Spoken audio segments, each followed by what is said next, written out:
So today I'm going to show you guys how to correct lifting form without using cues, but instead using bands. So basically all you're going to do with the bands is you're going to try to pull yourself into whatever improper movement you're doing to pull yourself off balance and teach your body to associate that bad form with being in threat. So you've probably seen this before with people who will squat with a band around their knees because their knees are caving in during a squat.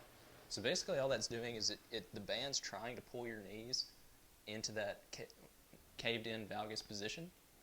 And so what the band is doing is creating just a point of contact that you can push against, and it also just shows your body that this position is in threat, because if you cave in like you normally do, the band's going to pull you even farther and it's going to pull you off balance. So that just keeps your body out of threat and teaches you to associate this position with being in threat, which can help transfer over later to having proper lifting technique without the bands. So I'm going to show you how to do it on an overhead press and a trap bar deadlift, and then I'll teach you some other examples that you could use, and you can get creative from there. Okay, so on the overhead press, what we're going to do is we're going to anchor a band behind us. It's going to be pulling the bar backwards, because on the overhead press, what a lot of people do is they'll pop that rib cage up during the press once they get here near the top, where some people will stay in it the entire time. And so we don't want that. So what we're going to use the overhead or the bands for here is if you get into that position, they're going to yank you back and you're going to lose balance and fall over. So, show you real quick. So as long as I keep that rib cage down, I'm fine. But as soon as I pop in to that thoracic spine extension and let my rib cage come up, then I lose balance. So this just makes it to where you have to keep that rib cage down. All right, so this is the trap bar deadlift. If you can't see, you've got a band anchored in front of the trap bar right here.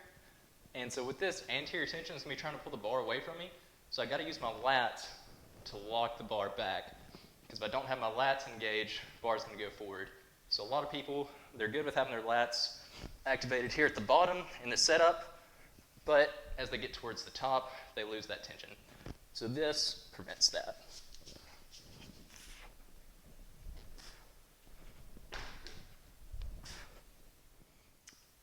All right, so the last two I'm going to talk about but not show you are the bench press and the squat.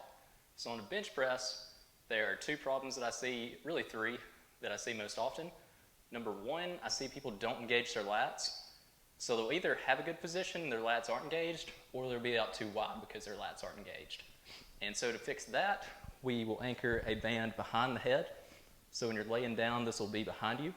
And so all that's doing is that's trying to pull the bar back, so you got to engage those lats to pull the bar forward.